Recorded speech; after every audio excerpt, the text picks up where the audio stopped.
are enjoyed by many or even most users. That's admirable. I wish it had worked well for my goals in its 2022 iteration. Just in case I lost it there, I'm just going to repeat that last part. What I'm trying to do is to share context about the harsh score that I gave to Seed Vault. I'm sure that Seed Vault developers worked and continue to work very hard, and that their efforts are enjoyed by many or even most users. That's admirable. I wish it had worked well for my goals in its 2022 iteration. About the Secure Elements retry timer, after waiting more than 24 hours since my last attempt and trying again, the count of failed attempts has changed from 192 to 162, and the countdown message indicated that I ought to try again in 653 seconds. I took a picture. After waiting for that countdown to complete and after trying again, the message again noted 162 times, and to try again after 900 and something seconds, but I didn't catch it with a picture. If it's true that the UI is reporting what the secure element reports, then perhaps this discrepancy can be explained by malware, or perhaps it can be explained as unworthy of any attention because it's from a 2022 GrapheneOS version. I was expecting to be hindered by one attempt per day. Surely all of the newer GrapheneOS users having more than 140 attempts will be hindered at such a rate with clarity about that rate.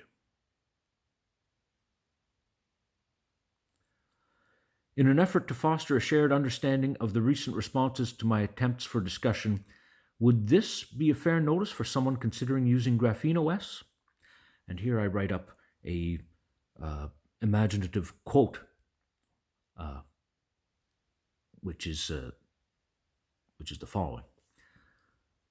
Please note that it should be clear that GrapheneOS project participants, such as developers, have a focus on security and privacy above all else. We're quite good at it, and we certainly strive for it. Without infinite resources available to the project, the fact of the matter is that some considerations rank less than others in priority. It's also unlikely that everyone can be satisfied by any project, so we make decisions about trade-offs and attention using our best judgment, which should go without saying. For example, it's convenient for us to make releases in which security enhancements, privacy enhancements, feature enhancements, and user interface changes are all bundled together. The alternative strategy, to release these subjects separately, would be extremely cumbersome and complicated. You wouldn't enjoy it, and we wouldn't enjoy it. We're always hoping to work for your best interests. With this strategy, we expect, for example, that a tiny majority of GrapheneOS users might object to a seemingly trivial UI change, but still benefit from the overwhelming majority of the rest of the release. Some of our decisions are informed by considering the majority of users as opposed to a tiny minority. Some UI changes are inherited by other parts of the Android ecosystem outside of GrapheneOS efforts. If you are a person who suffers greatly from UI changes, GrapheneOS might not be the best choice for you. We know that some elderly folks, and some folks having disabilities, and even some other folks might be in such a situation. You are unlikely to find a better alternative, though, elsewhere. Also, please keep in mind that sometimes updates don't always work as planned. Sometimes a bug might strike in even the largest crowd of software users. This possibility for GrapheneOS updates is no different than for any other software updates, although we don't find it likely. If you do not keep up to date with GrapheneOS, not only do you expose yourself to historical risks that we address in our updates, but we're not interested in diverting resources to attend to the fallout from your outdated position. GrapheneOS participants want to maximize value. And that's the end of that quote. That all was an imaginary quote. So underneath that I type, "Note," in all capital letters, "Note. The above is not a quotation from any GrapheneOS project participant. It is imagined by me as the type of notice that might be fair to share with people who are interested in GrapheneOS." Underneath that I typed, "Please try to read what I type with openness to charitable interpretations. I might not be an expert at writing frankly and leading to positive interpretations, such as light-hearted responses. I always hope for those, however. I apologize if what I typed included not well received criticism. So, after I typed that, all of that, I messaged a friend to share a link to that post, and they said, it's not working anymore, it's gone. So, it appears that it was censored. So, although I'd read the code of conduct, I read it again, and I can't figure out where I went wrong with any of these postings. So far, it's clear that this responder called GrapheneOS, whichever project participant that is, they, like many software developers that I have encountered, take it for granted that updating is always best.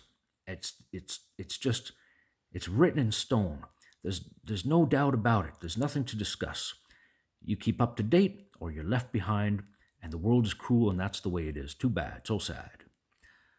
Anyway, in the code of conduct here, I see major sections: be respectful and constructive. Harassment is not tolerated.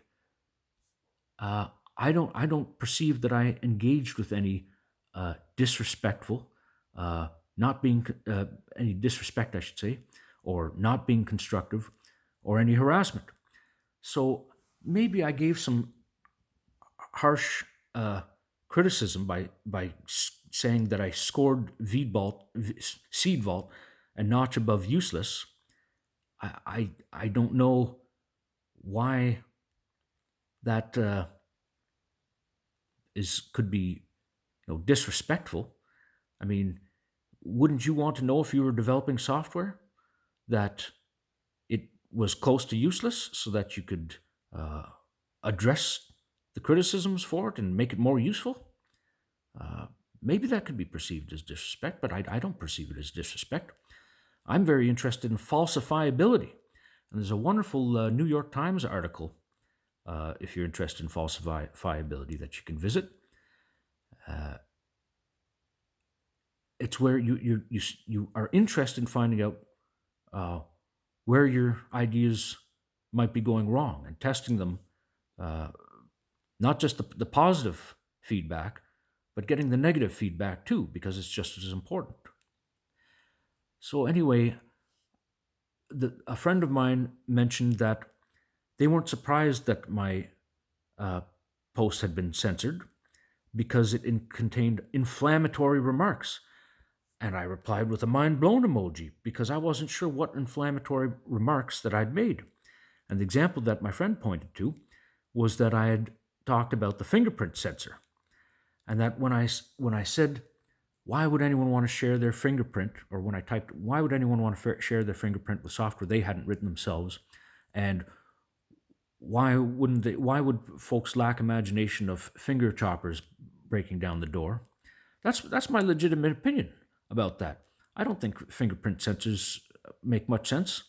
Uh, the response I got from GrapheneOS was, I guess it was trying to be instructive. I was already familiar with how the fingerprint sensor worked. I didn't learn anything from that response from GrapheneOS, but I disagree with uh, fingerprint sensors being a good idea. I don't think they make sense. Uh, I went to school for network and internet security specialization in 2002, and uh, one of the so I've been thinking about security for that long since then, and one of the things that I think is safe is a so-called deadband switch, and that's where some secure environment you have depends very strongly on you being alive. Maybe that involves holding a button down so that if you get shot through a window or blown up, your finger comes off the switch and all power is lost.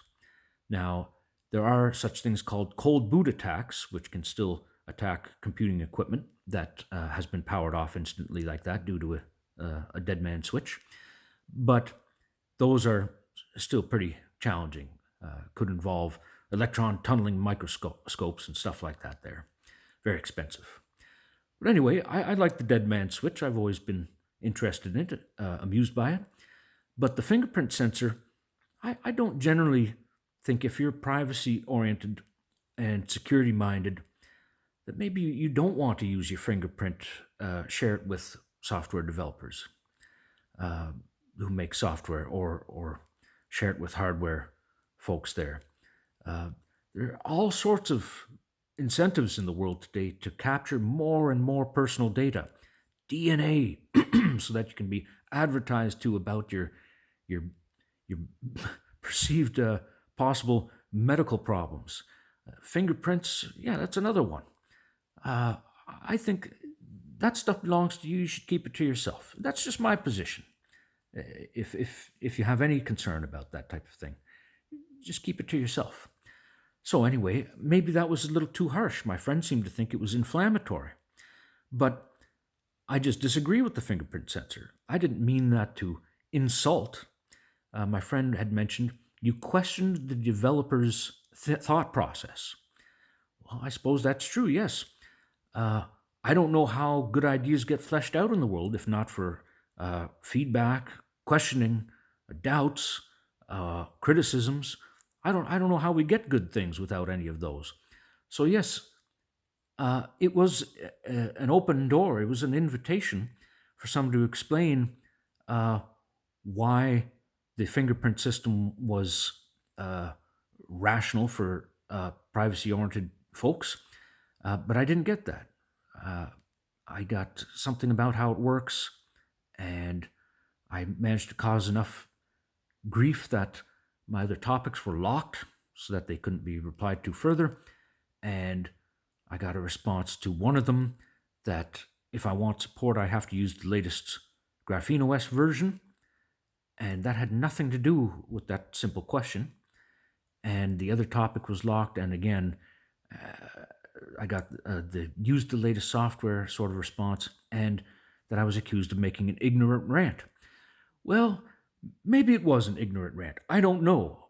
I don't know if there's an objective measure of ignorant rants. I didn't mean to be ignorant, obviously. Who would if they were an ignoramus? I didn't mean to rant. I wanted to be thorough. I wanted to include as much detail as possible. I wanted to stimulate other readers into thinking through various scenarios. Uh, I have to assume that other GrapheneOS users might be distrustful in proximity to my own distrust of modernity, all the incentives that exist today to steal your data and spy on you and all that kind of thing. So I thought that some of the imagined scenarios that I had shared resembled other items that I'd seen in other discussions on the GrapheneOS forum. So anyway, the long and the short is, I guess I must have hit a nerve with something that I said. Either it was offensive, and because text is toneless, and because I've been told before that my writings sometimes seem as though they're in a legal proceeding, or uh, if people who know me in person uh, get to know that I usually have deadpan delivery of humor, maybe I incorporate that into what I write too. And because I'm lighthearted in my mind when I'm writing it, I uh, subconsciously project that onto the reader and assume that they're going to have a charitable interpretation or positive reaction to what I'm writing. But possibly that deadpan delivery of points that I might make might not be well received because, well, you can't tell deadpan delivery from text, can you? So maybe some of that got in my way, but, or maybe I struck a nerve with some of the details that I had shared. Um, maybe, maybe there's something to them. I don't know. Uh, in particular, at the same time that the GrapheneOS user had mentioned to me that UI reports of UI quirks from outdated versions of UI were not welcome. Later on, GrapheneOS also said that the timer countdown in the UI was representative of what the chip was reporting to the operating system. Well, if that's true, first of all, I don't know how you can reconcile that with maybe the UI is outdated and it's not worthy of reports because it's been fixed, which implies that it has flaws. So then, how accurate is this statement about that UI right now? But also, the point that I raised my eyebrow about earlier, whereas if it really is true that the countdown timer I'm seeing on this device has not limited me to once per day, despite my having tried at one point, it said 192 entries. I made a note of it, and now it says 162 attempts. Maybe it's the case that with an older GrapheneOS version, nobody would be limited to once per day as the maximum. And maybe they would be limited to the maximum number I've seen, which is 900 and something seconds that appears.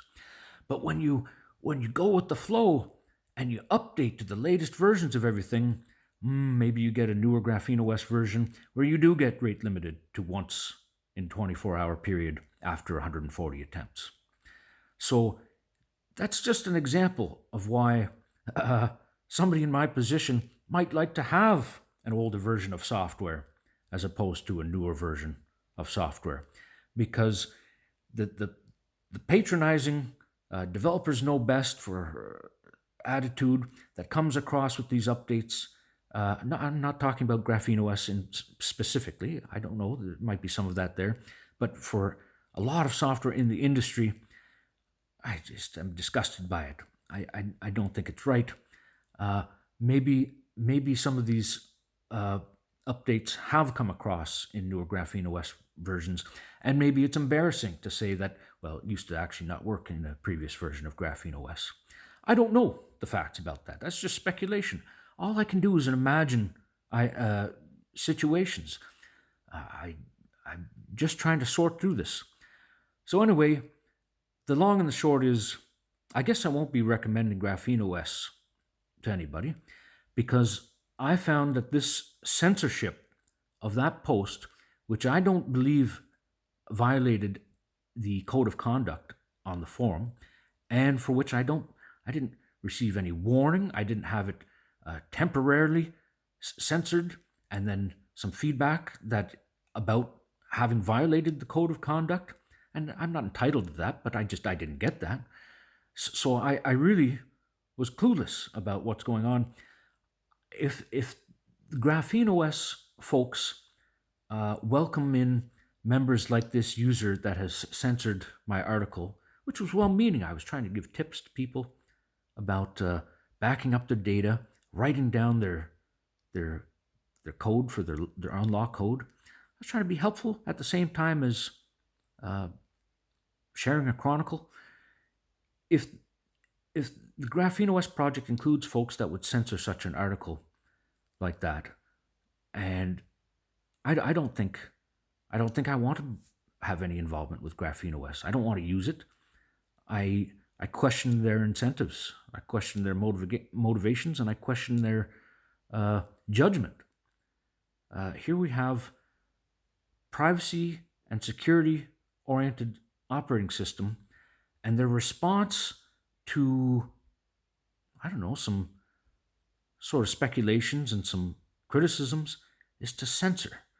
That doesn't seem consistent to me. I find it hypocritical. So I'm sharing this video with you today. I hope you've enjoyed it. I hope at least part of it has been amusing and not all serious. And I hope it'll help you to inform any decisions you might want to make regarding GrapheneOS. Maybe I've just been unlucky today and for the last couple of days since I lost my unlock code. Anyway, all the best to you. Keep on keeping on. Take care.